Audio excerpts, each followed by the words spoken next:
start, easy breeze, let it move you naturally. Nothing fast, nothing loud, just a rhythm in the crowd. Easy start. Hey everybody, good morning, good evening, or good afternoon, depending on where you might be joining us from in the world today. My name is Meg Alexander. I am, as always, honored and excited to get to host another Power to Fly virtual event. Today, we're going to be talking about reclaiming self beyond the roles, identity, boundaries, and choosing yourself in every season, something I am incredibly excited to discuss with our fabulous speaker today. We're going to be talking with Nephtalie Dujour, who's a founder and wellness coach of Flourish and Flow Coaching, sorry. Now, before we go through, I do want to real quick shine a light on our code of conduct today. It feels like a big wall of legalese, but truly, what it boils down to is don't be a jerk. Okay. As long as we come from a place of kindness and respect, it's pretty hard to go wrong from there. But if you have follow-up questions or if you want more information on this, you can always DM me in the chat. My name is Meg Alexander in the dropdown. Or you can write to our help desk inbox. That inbox is hi at powertofly.com. Now, as we go through today's event, I am incredibly excited to welcome you all and give you a little bit of the lay of the land. This will be especially important if today is your first event with Power to Fly. And if that's the case, then hi, welcome. We're so happy to see you. Now, the love is no less real for my frequent flyers. Thank you all so, so much for joining us. I love seeing your familiar names and faces and avatars in the chat. So thank you all so, so much for spending time with Power to Fly and Nephtalie today. Now, we do encourage participation in a couple of different ways if you'd like. Obviously, turning on your camera is always a fabulous way to join in the fun, but there's no need to be Instagram perfect, y'all. I think I'm rocking day 2 of the dry shampoo combo. So really, whether you are coming to us from a corner office or your living room couch in a bathrobe or a 3-piece suit, makes no difference to us. We just want to meet you so that you can learn and grow with us. Now, if you are interested at all in today's event or you want to rewatch it later, we are recording. We're also live streaming to YouTube. Hi, YouTube. And what that means for all of you is you don't have to take notes. You don't have to worry about missing a resource that's shared or a link that's passed out. Everything will be in that recording and you can rewatch it. Usually, hold on here. There we go. You can rewatch it usually by end of business today. I'll share links for the chat in the chat thread as we go through all of this, but basically you can head over to our YouTube channel, check out the video. It's usually posted by end of business today. And then everybody that registered for today's event, so whether you're able to join us live or not, everybody that registered is going to get an email from Power to Fly probably by the end of the week that'll have a link to where you can rewatch this recording when we post it on powertofly.com. Now, I very, very much recommend that y'all check out our YouTube channel. It's a great place to find kind of our best of some of our most popular chats are stored there. So it's a really great resource, but truly all of the free resources exist on powertofly.com. Okay, that is where the mother load is. Everything is free. And these resources are how we think we're going to move the needle when it comes to things like pay equity, gender parity in the workplace, seeing workplaces that look like the world around us. So thank you so, so much for chiming in there, for checking out our various resources. Please, y'all, spread the word, pass them out and around to as many people, relatives, friends, whoever you got, because truly, we want to change the world. All right, now, the last thing I want to highlight is if you want to participate, but you don't want to do so with your camera, that is completely fine. You can always jump in to the group chat. Actually, let me pull that up right now and take a look. As we're going through, I really encourage everybody to dive into that group chat and let us know where you're joining us from. I'm coming to you from Toledo, Ohio. This is land that belongs to the Fox, Kickapoo, and Potawatomi tribes in my area. So if you would like to share where around the world you are joining us from, or if you know whose land you're on, please feel free to share it with us. Now, as we go, just make sure that we are, being nice to each other. And very excited to hopefully get a warm welcome for our speaker today. Now, Nephtalie Dujour is a founder and wellness coach of Flourish and Flow Coaching. She supports women, especially mothers and professionals navigating change through life transitions by helping them reconnect with who they are beyond the roles they carry. Through heart-centered coaching and grounded conversation, Nephtalie creates space for individuals to strengthen boundaries, nurture wellness, and reclaim their identity, confidence, and sense of self with intention in every season of life. Nephtalie, I am so excited for you to join us today. Is there anything else you'd like our audience members to know about you before we dive into today's event? Nothing else at this time other than I'm super excited to be here with you guys. Okay. All right. Now I've got some slides that Nephtalie wanted to share with us because she's got like a presentation put together. So I'm going to share those slides. I'll be in the background here in case anybody has any questions or needs help with anything. Nephtalie, you give me the heads up when you would like your slide changed, and I'll be here waiting to connect all the dots for everybody. Awesome. Thank you, Meg. Hi, everyone. Thank you so much for being here today. My name is Nephtalie DeJour, and I'm really excited to be in this space with you for this conversation. So today we're going to be talking about reclaiming self beyond the roles, identity, boundaries, and choosing yourself in every season. And I think so many people, especially women and caregivers, lose connection with themselves because they spend so much time showing up for everyone else. Next slide, please. Who I am. I'm a wellness coach, speaker, facilitator, certified mat Pilates instructor, and founder of Flourish and Flow. So through Flourish and Flow, I support people, especially mothers, caregivers, and women, navigating transition as they reconnect with themselves, build confidence, and create balance through intentional wellness and movement. And this topic is personal to me because I know what it feels like to be in a season where you're showing up for everyone and everything, but also realizing you need space to come back to yourself too. Next slide, please. The core message I want to ground us in today is this: you are allowed to be a person beyond the roles you carry, beyond productivity, beyond performance, beyond being needed, beyond what everyone else expects from you. So many people are functioning, achieving, caregiving, leading, and showing up, but internally they may feel disconnected from who they are outside of those responsibilities. And that's why this conversation matters. Questioning who you are is a sign of awareness, not crisis. You are not meant to stay who you were, but you're also not meant to disappear. Next slide, please. What reclaim yourself looks like. To me, reclaim yourself can look like setting boundaries without carrying so much guilt. It can look like resting before you completely burn out. It can also look like letting go of versions of yourself that no longer fit. It can look like choosing yourself in small ways, even when life is still full and demanding. And it can look like redefining success in a way that actually feels good to your real life, not just what looks good on paper. Boundaries aren't about saying no to people. They're about saying yes to yourself. Next slide, please.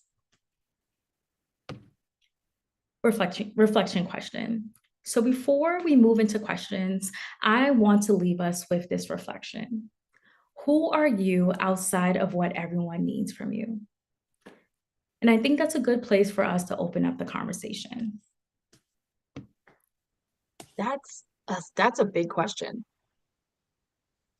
Thanks, Meg. Like, You. huge, really. It is. Like, it's massive. That's a large question to start with. I really want to throw this to the group, please, y'all. Think about this, about who you are outside of what everyone needs from you. If anything comes to mind, throw it in the chat. I'm really interested to see what other people say. Because yeah, like a lot of the ways that I talk about myself or like, tell me about yourself as a person, like, yeah, a lot of the questions are in terms of what I do for people or for my friends or for groups. So yeah, that makes a ton of sense. Absolutely, Meg. And I'm sure so many of us can agree with you. And of course, we're going to be coming from different sides, right? So I just want to be really intentional with allowing ourselves to have this moment of reflection. So even if you're not comfortable with writing a response in the chat, that's totally fine. But allow yourself that moment to reflect on that question. So we are getting some answers in the chat. Visha says, I'm a person full of energy for life. I love reading and exploring new food and places. Samantha says, a creative and child at heart. Deborah says, I'm a nature girl. I love being outside, hearing and seeing nature. And okay, I know it's probably not part of it, but Christy is saying, I'm a curious, whimsy, romantic, and rested woman. Y'all, the amount of people that are going to creativity, whimsy, and like a childhood sort of sense. I've done a lot of therapy. Pay attention to that, okay? Because how you describe yourself and how you talk about yourself sets the tone for like the things and people and behaviors in your life that you will or will not tolerate. Mhm. So the people describing themselves like in like child or like young little you terms, that is not a bad thing. It's how I talk to myself too, because otherwise I'm very mean to Meg. I cannot be mean to little Meg, but I'm very mean to Megan. So like I'm loving seeing this. Neftali, what do you hear from this? I'm loving these responses too. And it's giving us an opportunity to really be able to connect with who we once were, right? Like we also have to remember like who we are today. We had to go through different seasons, right? Like we had to go through different cycles, different versions of who we were in order to become who we are today. So I say all that to say we have to appreciate the past versions of us. So not like always beating ourselves up or thinking like, hey, I should have done something differently or I should have became someone else or whatever the case may be, but allowing yourself to lean into that level of curiosity and appreciating like I had to go through X, Y, Z. I had to be X, Y, Z in order to be who I am today. Very important. So this leads us to our first question, and we can stop sharing our slides at this time, Meg. Thank you. And I also want to thank everyone for submitting questions prior to this virtual chat. So the first question was, how do you choose yourself when it feels like that's not an option? And this is such a real question because for many people, choosing yourself doesn't always feel accessible. But I've learned that choosing yourself doesn't always have to be this big life overhaul. Sometimes it starts small. It may be saying, I need a moment. It may be asking for support. It may be not over explaining your no. It may be giving yourself permission to rest without feeling like you have to earn it. That the rest without earning it thing, that was a major part for me. I still very much struggle with that. Of You like, no, I haven't done enough today. It's like, no, that's not how that works. Absolutely. You and I both, especially with like the endless to-do lists and like thinking like you have to do more or you have to exert more energy, but allowing yourself to rest is just as important so you can continue to show up for the days to come. Yes, of course. I know it's probably old hat for a lot of people, but Jada Pinkett's Red Table Talk, like a million years ago, it was at least, I think it was like 2016, I heard it, 2015. And she talks about how like you can't pour water from an empty cup. So if you are the person that is, you know, nourishing isn't the right word for the water analogy, but if you're not the person that's like hydrating everyone around you and you are trying to pour from an empty cup, you're not helping everyone else. So you have to take care of yourself. You have to be good because if you're going to be that person that other people depend on, taking care of yourself is part of that. Absolutely. So good. I miss those conversations. I think I need to make another trip on YouTube and Yes. some of those. Thank you for sharing that, Meg. Thank you. Shakira's in the chat saying people often overlook and diminish what I actually accomplished and focus on what I didn't get to. And that one stings in a way that it should not.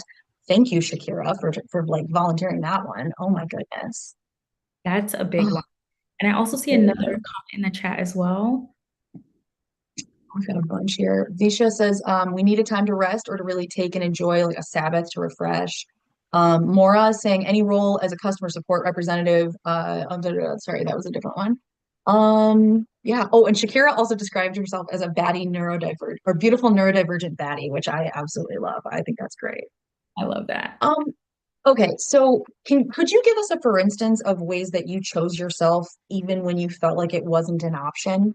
Because I feel like sometimes in practicalities, people have a hard time of like realizing choices they could make because they've not allowed themselves to think about that as an option.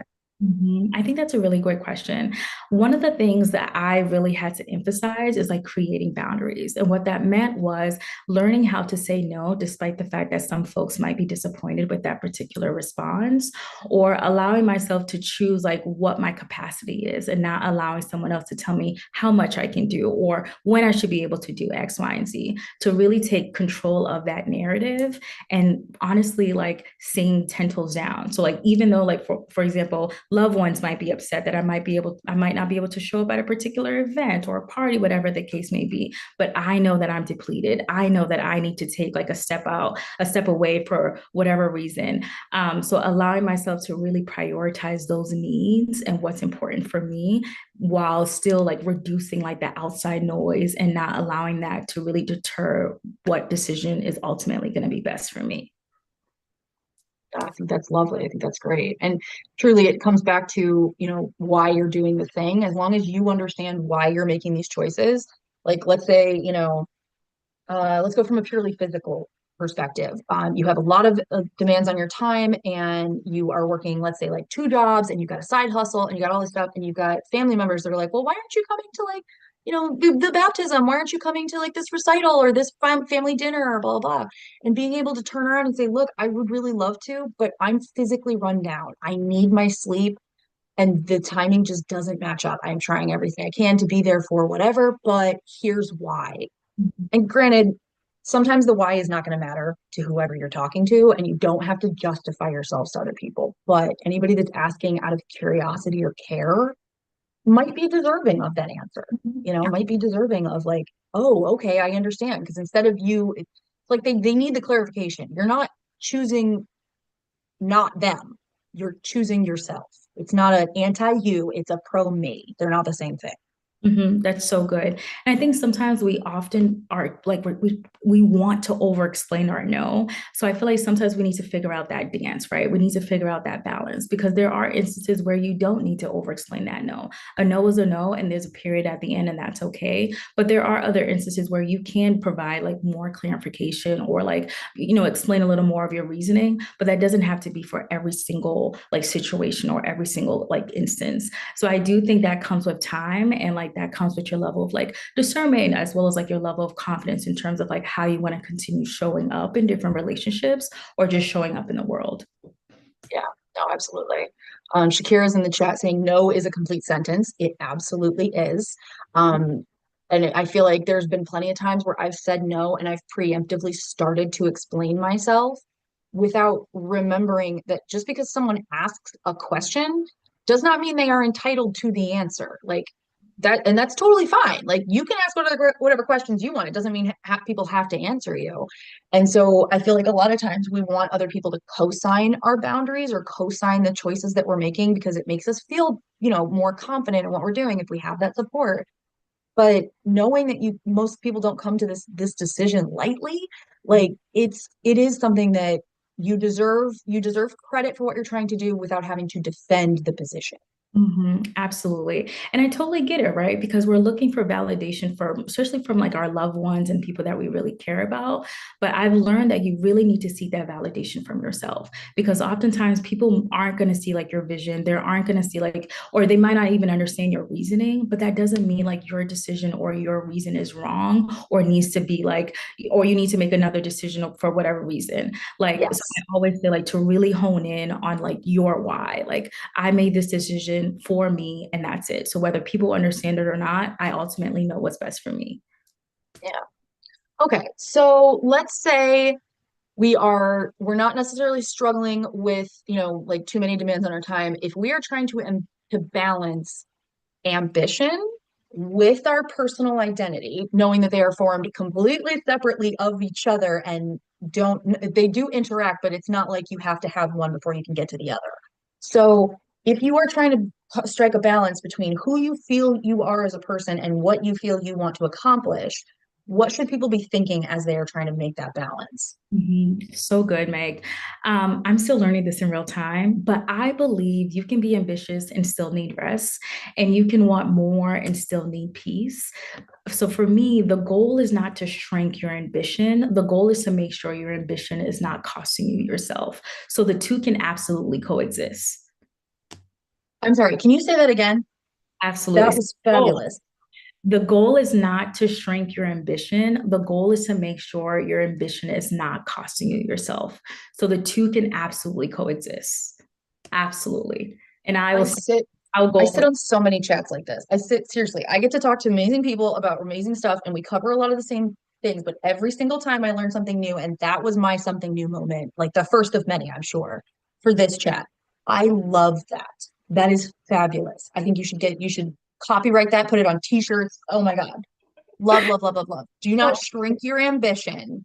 Oh, love this. Love, love, love this. Okay. All right. So let's see. Oh, okay. Shakira says, I heard this once and I ended up writing it on a post-it and putting it on my fridge. Quote, the guilt of saying no is not proof that you should have said yes. That's really good. I Oh, love that. Thank you for sharing that. okay. So let's say we have either been burning the candle at both ends, or we have just been driving ourselves into the ground. If you do burn out, and I please, y'all, please try and prevent this because it takes like 3 to 5 years to recover mentally from burnout. But if you are burning out, how should people handle that? Mhm. So I look at burnout as a sign that you've been overriding yourselves for too long. So for me, handling burnout starts with being honest and asking, what is actually draining me? And really sitting with that. Burnout is information. So it's your body and life telling you something needs to shift. So that might be a matter of like pivoting, whether that's like a particular project, X, Y, and Z. Maybe that's something going on in your personal life, work, X, Y, and Z. But absolutely, burnout is information. And that's life and your body telling you like something needs to shift. Mhm. Yeah, I think that's one of those things that we've been, it's probably a very westernized mindset, probably like very American centric, but like this idea of like you'll earn the rest later. We hustle hard now so that you can get the thing. And it's like, but at what cost? Right. Like it really, I don't think we've definitely not been socialized to think about the cost of the grind that then has to be paid on the back end with either, lost time with family, energy, all kinds of stuff. Mhm. Shakira is also saying burning out is very equivalent to lighting yourself on fire to keep everyone else warm. That Mhm. I have absolutely done before. Yep. And I can And imagine. I want to know from y'all, like, has anybody here experienced burnout? I have. But if you've experienced burnout, please let us know in the comments. I really want to know. Abby is saying you don't get a hero's cape for burnout. You need to stop. That is absolutely true. And I know it's Um, please go ahead. I totally know it's easier said than done in terms of like stopping yourself from burnout, especially when you're in the middle of it, right? So let's say like you're building a new business or whatever the case may be. So like you're probably so hyper focused on getting that business off the ground. So you probably don't even realize when you are burning out until like, you get to a point of depletion. You're just like, oh, wait, like I'm exhausted, or like it might start showing up in the body in different ways. And at that point, you're probably forced to lay down or you're forced to take a break. So I say all that to say, like, having that level of like intentionality with yourself and really sitting down and like, hey, how am I feeling? Like, what's draining me right now? How do I need to continue showing up for myself? Because essentially, this is a dance, right? Like, you need to figure out that balance. So, yes, you can continue being ambitious, going for your goals, achieving your dreams, X, Y, and Z. But in addition to that, how are you taking care of the right now? How are you pouring into yourself? Like, how are you still making time for like family and friends so you indeed can still feel like that love around and that love within yourself too? So I just look at it as a dance, like figuring out like what that dance looked like as you find like the beat of your drum, essentially. Yeah. Well, and remembering that, like you said earlier, it's seasonality. You're Mhm. not always going to be in your reality stays your reality, but it's not always the same, you know? It's so whatever it is that you are experiencing in that moment in your life, that's going to change the way you're showing up. There's it is, and sometimes it's something you only see when you look back on it, but like you can kind of get this idea and figure out a little bit of the pacing and realize like, okay, this is a busy season for me. Mhm. So maybe I'm not going to be able to focus on growth so much because I'm going to have to like maintain a lot of the plates that I've got spinning. And so, yeah, I would love to, plan a meditation upgrade for myself and, do all this self-care and blah, blah. But like maybe that's not what's in the cards right now. So then we take a look and we say, all right, well, what else needs to change since situation has changed or priorities have changed? Absolutely. And sometimes it could be small things, right? Like maybe you're incorporating a 30-minute walk in the mornings, or maybe you're incorporating 20 minutes of journaling before bed, right? It could be small things. Maybe you decided to download a meditation app and you're doing 5 minutes of meditation 2 times a week. So those small things will definitely add up. And I feel like oftentimes we're looking for like that big life overhaul. And sometimes that's just not where we're at, and that's okay. But still being able to do those small steps will truly make a difference. Yeah, of course. Samantha's chiming in saying, I hit my burnout in 2019. Believe it or not, being in COVID lockdown forced me to reflect on my life and career. I learned that you absolutely need time to slow down and literally stop what you're doing to make a significant change. I Mhm. think there's a lot of people that went through that. There's a lot of people that were like finally sitting just with themselves, both like mentally and physically. So yeah, that makes a ton of sense. Okay, we got a couple questions left here. I want to see if we can get through them in the last 5 minutes. How do you set boundaries at work when you are overloaded, but in a way that's sustainable and doesn't damage a relationship with your supervisor? So let's talk about setting boundaries, right? Boundaries are generally about what we will do or our actions if something happens. They're not about like controlling other people or controlling their actions or anything like that. So if you want to set this boundary at work, how should people go about it?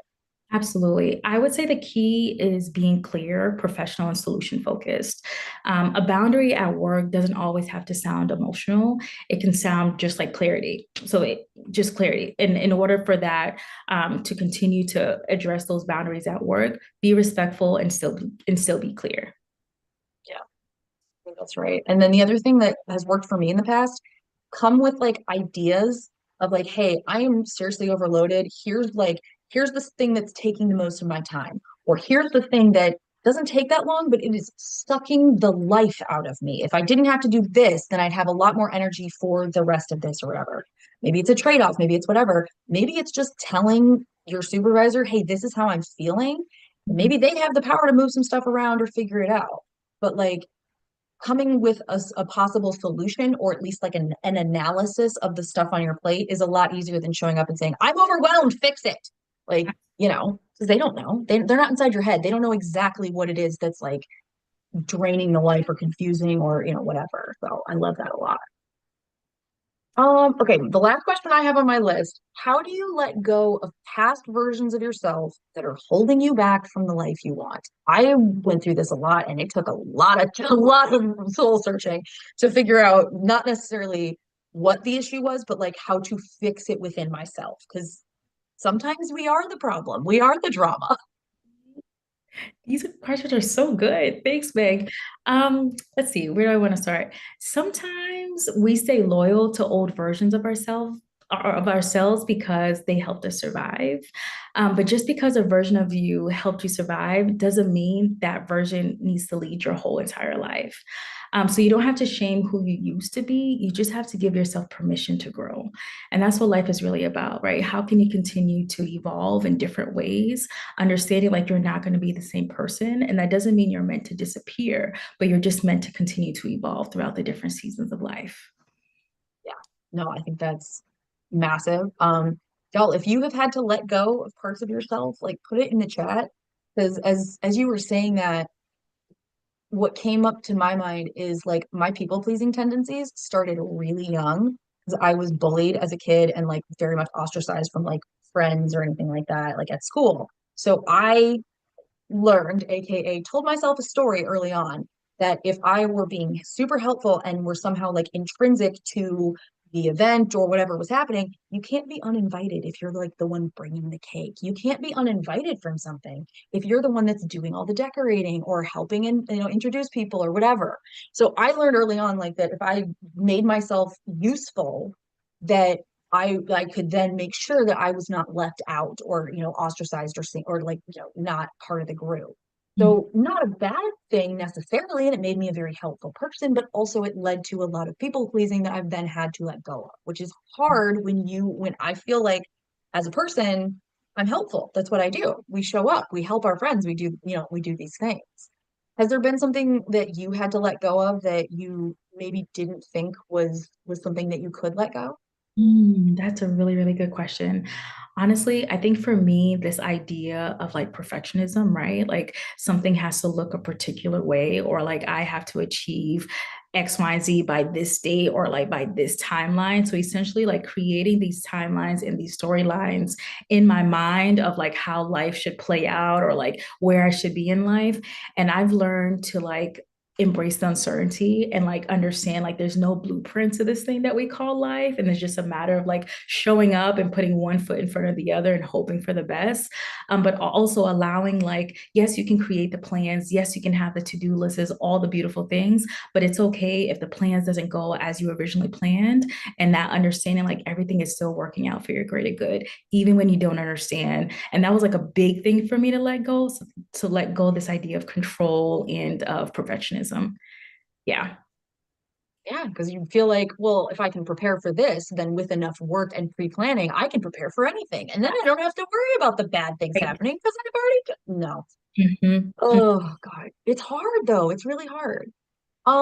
Okay. I want to say, I do want to share real quick before we go, Neftalie's information here because I want to make sure everybody gets a chance to take a look at this. There we go. Okay, so here's Neftalie's information. We will be also sharing this along with in the emails that'll go out to everybody that registered. So you'll have this information so you can, follow up with Neftalie. If people want to know what's going on with you, like what should their next steps be? What should they know? Absolutely. And I just want to have like a quick closing remark. I do want to thank everyone for being here and for engaging in this conversation. But I also hope this was a reminder that you are allowed to evolve, you are allowed to rest, you are allowed to set boundaries, and you are allowed to choose yourself too. So if anything resonated with you, I'd love to stay connected. You can find me through Flourish and Flow at flourishandflow.org. And thank you again for being here. Thank you again, guys. Of course. All right, y'all. I know there's a bunch of people in the audience chiming in saying they really wish this was longer, so we should probably do another one of these. I'll definitely recommend it to Rob. But truly, y'all, thank you so much for taking time out of your day to come here, spend with Power to Fly and Nephtalie from Flourish and Flow. I very much encourage y'all to check her out. Obviously, she's a wealth of information and very, very knowledgeable about this subject. So Nephtalie, thank you so much for taking time out of your day and sharing your expertise with us. This was wonderful. I really, really enjoyed it. Thank you for having me. Of course. All right, y'all, for the rest of you, please take care of yourselves, okay? It is hard and rough out in these streets, and sometimes it's even rougher in the skulls. So, whatever you've got going on right now, be nice to yourself. And whether you're a little treat person or not, listen to Meg, okay? Give yourself a gold star, cookie, pat on the back, coffee drink, maybe not Starbucks. That's all I'm saying. But whatever it is, please do something nice for yourself today, okay? Go out, have the day y'all voted for, and we will see you back here sooner rather than later. Super excited to have gotten to meet you, Nephtalie, and cannot wait to connect with you again. Thank All you. right, bye, y'all. That's going to be it from us today.